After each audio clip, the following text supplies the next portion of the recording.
তো আসসালামু আলাইকুম আমার প্রিয় বন্ধুগণ, আমি আজকে আপনাদেরকে সূরাতুল কাউসার শেখানোর চেষ্টা করব। এখানের মধ্যে লেখা আছে, দেখেন, সূরাতুল কাউসারি মাক্কিয়া, মানে এই সূরা যে কৌসর এটা মক্কার মধ্যে নাজিল হয়েছে। এটা হলো কোরআন শরীফের 108 নম্বর সূরা, 108 নম্বর সূরা। এখানের মধ্যে আয়াত আছে 3টা। তা আমরা শুরু করে নেই। أعوذ بالله من الشيطان الرجيم بسم الله الرحمن الرحيم।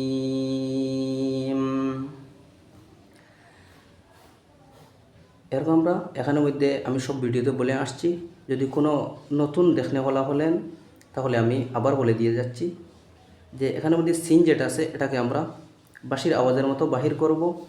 এটার মধ্যে এমনভাবে করব না যে স্বাদ হয়ে যায় কিংবা তো সা হয়ে যায়, বিস বিস এরকম করব। এটার মধ্যে দেখেন লাম আছে, লামকে আমরা এই পুর করব না। আমরা জানি লামে আল্লাহ, অর্থাৎ আল্লাহ শব্দের মধ্যে যে লাম আছে তার প্রথমে যদি জের আসে তাহলে এটাকে বাড়ি করে পড়তে হয়, বিসমিল্লাহ। এরপরে দেখেন হির রাহ, মানে তসদিলা হরফকে 2বার পড়তে হয়। আমরা জানি প্রথমে হলো তার প্রথম হরফ দিয়ে, প্রথম হরফের হরকত দিয়ে আমরা তার সাথে মিলাবো। এরপরে হলো তার উপরে যে হরকত আছে সেটাকে পড়ব। তাই হারাজের হির রাহ, হাজবর রাহ, বিসমিল্লাহির রাহ। এখানের মধ্যে দেখেন রা, এই হা আছে, হাটা বড় হা বলা হয় এটাকে। এটা গলার মাঝখান থেকে বাহির হবে। আর এই যে ছোট্ট মোটা একটা হার উপরে দেখেন আপনার দালের মতো আসছে, এটাকে সাকিন বলা হয়। মানে এরকম যদি কোনো হরফের উপরে যদি ছোট্ট মোটো দাল থাকে তাহলে এটাকে সাকিন বলা হয়। আর সাকিন আলা হরফকে তার ডাইনের হরফ দিয়ে মিলিয়ে পড়তে হয়। এরপরে দেখেন মিমের উপরে খাড়া জবর আছে, মানে খাড়া জবর, খাড়াজের উল্টা পেশ, এগুলাকে একালি পরিমাণ লম্বা করে পড়তে হয়। এরপরে দেখেন আবার নির রহিম, হায়াজের হি। এরপরে এখানে দেখেন আসলে তো আমরা পড়তাম আসলে হিম, কিন্তু হিম রাহিম পড়ি, রাহিম পড়তাম আসিল রাহিম পড়ি কেন? দেখেন জেরের পরে ইয়া এসেছে, মানে আপনি যেখানের মধ্যে যদি জবরের পরে আলিফ আসে, জেরের পরে ইয়া আসে, এই জেরের পরে ইয়া আসে, পেশের উপরে ওয়াও আসে, তাহলে এটাকে একাধিক পরিমাণ আপনি লম্বা করে পড়বেন।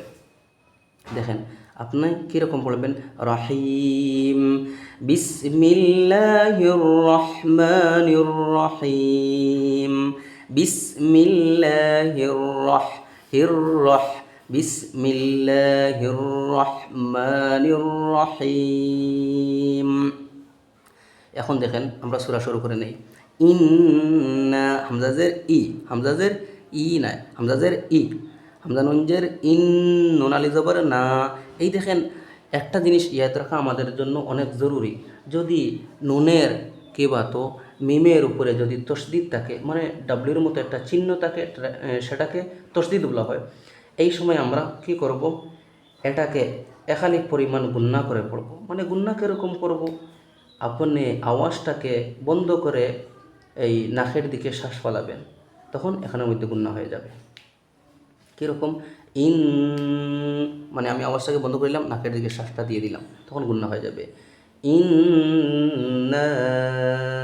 আও, আও, হামজা আইন জবর আও, আহ পড়লে হবে না, আহ পড়লে হবে না, আহ পড়লে হবে না। এখানের মধ্যে কী পড়তে হবে, আইন, আইনটাকে গলার মাঝখান থেকে বাহির করতে হবে। তখন আপনি কীরকম পড়বেন, হামজা আইন জবর আও, হামজা আইন জবর আও, তোয়াটাকে আমরা পুর করে পড়ব, তোয়াকে পুর করে পড়ব। এখানের মধ্যে দেখেন ইয়ার উপরে ছোট্ট মোটো একটা দালের মতো এসেছে, এটাকে আমরা সাকিন বলি। আর আমি প্রথমেই বলে দিয়েছি যে সাকিনওয়ালা হরফকে তার প্রথমের হরফের হরকত দিয়ে মিলিয়ে পড়তে হয়, তয়া জবর তয়। এখানের মধ্যে দেখেন নুনের উপরে খাড়া জবর এসেছে। এই খাড়া জবর, খাড়াজের উল্টা পেশ যদি আসে তাহলে আপনি একালি পরিমাণ লম্বা করে পড়বেন। এটাকে মদের হরকত বলা হয়। কাল, কাল, কাউ সার, কাপড় কাউ, সা জবর সা, সা জবর সা, সাকে হালকা করে পড়তে হয়, সাকে হালকা করে পড়তে হয়। তা আমরা কীরকম পড়ব, ইন্না আ'তাইনাকাল কাউসার, ইন্না আ'তাইনাকাল কাউসার, কাউসার, সাকে হালকা করে পড়তে হবে। এরপরে দেখেন ফসল্লি, সোয়াদকে আমরা পুর করে পড়তে হবে। এই লামের উপরে তসদিদ এসেছে, এই ডাব্লিউর মতো চিহ্ন এসেছে, এটাকে আমরা দুইবার পড়তে হবে। 1 নম্বর তার প্রথমের হরফের হরকত দিয়ে মিলাবো, এরপরে তার উপরে যে হরকত আছে সেটাকে পড়বো। তো এখানের মধ্যে দেখেন সদ লামজল সোয়াল একারা পড়ে নিলাম, এরপরে কি লামজেরলি সল্লি। এরপরে দেখেন রব্বি, রার উপরে যদি জবর আসে তাহলে রাপুর হবে।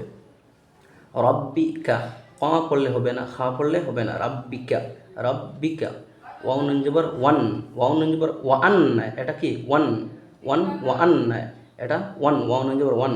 হা র জবর হর, এটা হা গলার মাঝখান থেকে বাহির করতে হবে। তা আমরা পুরো আয়াত কীরকম পড়বো?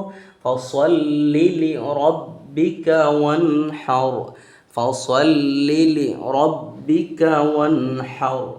এরপরে আয়াত দেখেন ইন্না, আমি এখানের মধ্যে বলে দিয়ে এসেছি যে নুনের উপরে যদি তসদিদ থাকে, ডাব্লিউর মতো চিহ্ন থাকে, এটাকে আমরা একালি পরিমাণ গুণনা করতে হবে। তা হামজা নুনজের ইন, নুন জবর না, ইন না। এরপরে সিনালি জবর শা, দেখেন আমি বলে দিয়েছি যে জবরের পরে যদি আলিফ আসে তাহলে এটাকে একালি পরিমাণ লম্বা করতে হয়। এখানের মধ্যে অনেক মানুষ ভুল করে, ইন্না শা নিয়া, নিয়া পড়ে নেয়, হামজা জবর আ, এটার মধ্যে ইয়া জবর ইয়া পড়ে নেয়। আমরা কীরকম পড়বো? ইন্না শানিআ, নি আ, নি আ, নি আ কা, শানিআকা, ইন্না শানিআকা, ইন্না শানিআকা। হুয়াল, হাফেশ ওয়াল নজর ওয়াল, হুয়াল হামজা বাদর আব তা, এখানের মধ্যে তো অনেক হয়ে পড়ে নেয়, আব তারো, আব তারো।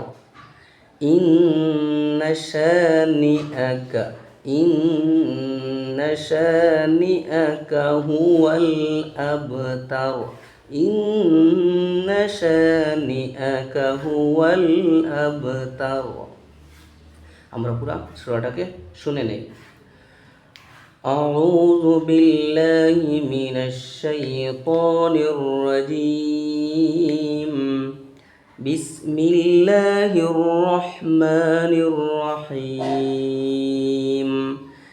ইন্না আ'তাইনাকাল কাউসার ফাসাল্লি লিরাব্বিকা ওয়ানহার, ইন্না শানিআকা হুয়াল আবতার।